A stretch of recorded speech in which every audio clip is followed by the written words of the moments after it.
Hello বন্ধুরা, কেমন আছো সবাই? তো আজকে আমরা শিখবো এক্সেল এর কিছু ফরম্যাটিং, কিভাবে একটা ডাটা সুন্দর করে সাজানো যায়।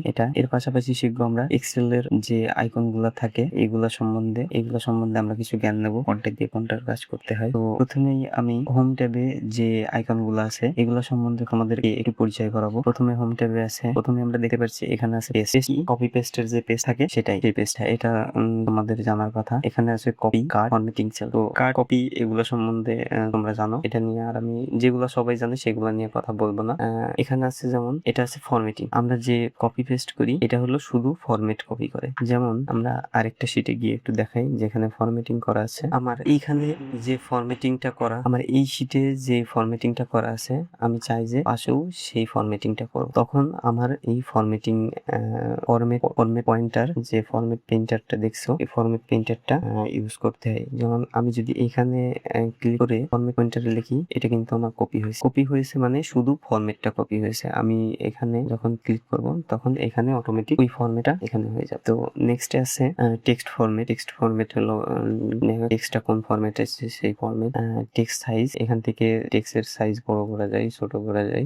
নিচে আছে bold, italic and underline. Italian bold তো লেখা বোল্ড হয়, ইটালিটা হলো ইটালিক হরফে হয়ে যায়, আন্ডারলাইন হলো ওটা লেখার নিচে আন্ডারলাইন হয়। আচ্ছা, এরপর আছে বর্ডার। এখানে ক্লিক করে বর্ডার করা যায়, এটা লেখার চারপাশে বর্ডার করা যায়। বর্ডারের আবার অনেক রকম স্টাইল আছে, যেমন বিগ বর্ডার। হ্যাঁ, বর্ডারের অনেকগুলো স্টাইল আছে, এই জায়গা তোমরা দেখে নিতে পারো, টেস্ট করে দেখতে পারো কোনটাই কোন বর্ডার। এরপর আছে কালার। কালারের এখানে দুইটা কালার দেখতে পাচ্ছ, একটা হলো ব্যাকগ্রাউন্ড কালার, একটা হলো টেক্সট কালার। আমি এটা সিলেক্ট করে যদি কালার করি, এটা হলো ব্যাকগ্রাউন্ড কালার এবং এটা হলো টেক্সট কালার। এরপরে আছে এটা হলো টপ অ্যালাইন, এটা মিডিল অ্যালাইন, এটা হলো বটম অ্যালাইন। টপ অ্যালাইন কি হয়, লেখাগুলো উপরের দিকে থাকে, মিডিল অ্যালাইন লেখাগুলো মাঝামাঝি থাকে, আর বটম অ্যালাইন নিচের দিকে থাকে। তারপরে নিচে আছে align left, centre, align right. এটার কাজ কি, আমি যদি অ্যালাইন রাইট করি, লেখাগুলো এক্সেলের লেখাগুলো সবসময় অ্যালাইন রাইটে থাকে। তো আমি যদি মিডিল করি লেখাগুলো মিডিল হবে, আমি যদি লেফট করি তাহলে লেখাগুলো লেফট। তারপর আছে of text and merge and centre. Of text কোনটা, অফ টেক্সট দেখা যাচ্ছে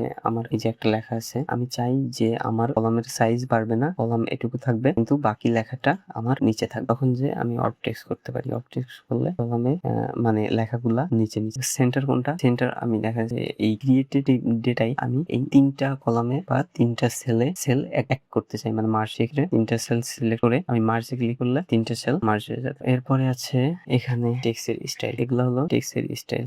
টেক্সট সাধারণত আমরা জেনারেল করতে পারি, নাম্বার দিতে পারি, কারেন্সি অ্যাকাউন্টিং করতে পারি, ডেট পারি। এখানে দেখাই আপনাদের, যেমন আমার এই যে ক্রিয়েটেড ডেট, এখানে হেডিং দেখে কিন্তু আমরা বুঝতে পারছি যে ক্রিয়েটেড ডেট মানে এটা ডেট ফর্মুলায় হওয়ার কথা, কিন্তু আমরা নিচেই কিন্তু সবগুলা নাম্বার ফরম্যাটে দেখি। তো এইটা ডেট ফরম্যাটে আমরা কিভাবে আনতে, ওই যে পুরোটা সিলেক্ট করব, এখানে গিয়ে আমরা যদি শর্ট ডেট দিই তাহলে কিন্তু এখানে ডেট ফরম্যাট, এটারই কাজ। এখানে এটা আছে, আমি যদি ডলার সাইন আনতে চাই, ডলার সাইন, তারপরে ইউরো, চাইনিজ, এগুলার কিছু সিম্বল আনা যায়। এটা আছে পার্সেন্টেজ, এটা হলো কমা স্টাইল। কমা স্টাইল বলতে নাম্বার ফরম্যাটিং আমরা বুঝি যে 0 পয়েন্ট, এখানে আমি দেখাই যদি 1 থাকে, এই 1টা যদি আমি কমা ফরম্যাটে করি, তো এই যে 1.00 এরকম আসে। নিচে আছে পয়েন্টের পাশে যাই থাকুক সেটা কমানো বাড়ানোর জন্য এই দুইটা ব্যবহার করি। দেখতে পাচ্ছেন এখানে 1.00 আছে, আমি যদি এই পাশে ক্লিক করি তাহলে আমার পয়েন্টের পরে সংখ্যা বেড়ে যায়, আর এই পাশে ক্লিক করলে কমে যাবে। এবার আছে কন্ডিশনাল ফরম্যাটিং। কন্ডিশনাল ফরম্যাটিং নিয়ে আমি আজকের ভিডিওতে বেশি কিছু বলবো না, ভিডিও অনেক বড় হয়ে যাবে। কন্ডিশনাল ফরম্যাটিং নিয়ে আমি চেষ্টা করবো আগামীতে নতুন একটা ভিডিও করতে। কন্ডিশনাল ফরম্যাটিং এর ভিতর অনেক কিছু জানার আছে, এখানে এই ফরম্যাটিংটা একটা ফর্মুলার মতো কাজ করে, তো এটা নিয়ে আমি নেক্সটে আলাদা একটা ভিডিও বানাবো। ফরম্যাট অ্যাজ টেবিল, এটা হলো আমরা পুরো ডাটাটাকে টেবিল ফরম্যাটে আনতে পারি। যে আমি যদি এটা ক্লিক করলাম, মাই টেবিল হ্যাজ এ হেডার, এভাবে আমি আলাদা আলাদা টেবিল ফরম্যাট করতে পারি। টেবিল ফরম্যাটের অনেকগুলো ডিজাইন আছে, এখান থেকে আপনারা যে কোনো ডিজাইন করে নিতে পারেন। সো এরপরে আছে সেল স্টাইল। আমি এখানে একটা সেলকে স্টাইল করতে পারি, যেমন এটা এখানে আপনারা দেখতে পারেন, এখানে এগুলো তেমন একটা কাজে লাগে না, তারপরে আপনারা জানার জন্য এগুলা দেখে রাখতে পারেন। তো এরপর আছে ইনসার্টটা কি, আমি গত একটা ভিডিওতে দেখিয়েছিলাম যে কিভাবে কলাম ইনসার্ট কোথায়, একটা কলাম ধরে রাইট বাটনে ক্লিক করে ইনসার্ট করলে তার বাম পাশে একটা কলাম ইনসার্ট হয়ে যায়। তো এটারই কাজ, আমি যদি ডান রাইট বাটনে ক্লিক না করে কলামটা সিলেক্ট করে যদি ইনসার্টে ক্লিক করি তাহলে অটোমেটিক একটা কলাম ইনসার্ট হয়ে যায়। আবার এই কলামটা যদি ডিলিট করতে যাই তাহলে তার নিচের আইকনটা ক্লিক করলে কলামটা ডিলিট। আচ্ছা, ফরম্যাটিং এর কিছু আছে। ফরম্যাটিং এর এখানে থেকে মূলত আমরা রো হাইট, রো ফিট এগুলা ওয়াইড, কলামের ওয়াইড এগুলা ফিক্স করতে পারি। যেমন আমরা যেভাবে যে কলাম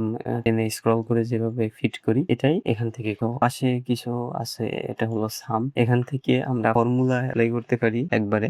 দেখাই, কিছু সংখ্যা লিখি। আমি যদি এগুলোর যোগফল বের করতে চাই, তাহলে এখান থেকে যে সাম আছে, সামে ক্লিক করে দেখতে পাচ্ছেন বন্ধুরা, অটোমেটিক এগুলা যে নাম্বার গুলো আছে এগুলো অটোমেটিক সিলেক্ট হয়ে গেছে। এখন আমি এন্টার বাটনে ক্লিক করলে এগুলো সাম হয়ে যায়। এখানে আরো আছে এভারেজ। এভারেজ যদি আমি করি তাহলেও একইভাবে নাম্বার গুলো অটোমেটিক সিলেক্ট হয়ে যাবে এবং এন্টার মারলে এটার এই সম্পূর্ণটার এভারেজ বের হবে। এভাবেই আপনার কাউন্ট নাম্বার বের করা যায়, ম্যাক্স বের করা যায়, মিনিমাম বের করা যায়। আচ্ছা, তার নিচে যেটা আছে এটা মূলত ফিল ডাউন, ফিল যেটার ফিলের কাজ। আমি যদি মনে করি যে এই যে উপরে আমার উপরের সেলে যে ফরম্যাটিং বা যে লেখা বা যেটাই থাকুক না কেন, আমি যদি নিচেরটাই যদি ফিল করতে চাই, তাহলে এখান থেকে এই যে ফিল ডাউন করা যায়। ফিল ডাউন মানে আমি উপরের যেটা আছে, উপরের সেলে যেই ফরম্যাটটা আছে বা যেই লেখাটা আছে সেটাই আমি নিচে ফিল করতে পারবো এটার সাথে। তো এরপরে আছে কি শর্ট আছে, যেমন শর্ট দিয়ে আমরা একটা কলাম সিলেক্ট করে একটা সেল সিলেক্ট করে আমি এখান থেকে শর্ট করতে পারি, A to Z করতে পারি, J to A করতে পারি, কাস্টম শর্ট করা যায়, ফিল্টার অ্যাপ্লাই করতে পারি, ফিল্টার ক্লিয়ার করতে পারি, এগুলাই। আর পাশে যেগুলো আছে এগুলা আমার পার্সোনালি ডিজাইন করা অ্যাডসিন, এগুলো নিয়ে ভবিষ্যতে আমি এগুলো নিয়ে ভিডিও বানাবো। তো বন্ধুরা, আজকে হোম ট্যাবের যে বেসিক যে জিনিসগুলো আছে, যেগুলো টুকটাক কাজ করার সময় ব্যবহার হয়, সেগুলো সম্বন্ধে যেটুকুই জ্ঞান দেওয়ার চেষ্টা করলাম। তো বন্ধুরা, আজকে হোম ট্যাবের ভিতর যেগুলা কাজে লাগে সেগুলো সম্বন্ধে তোমাদের জানানোর চেষ্টা করলাম। আশা করি বুঝতে পেরেছো। এবং এগুলা আজকে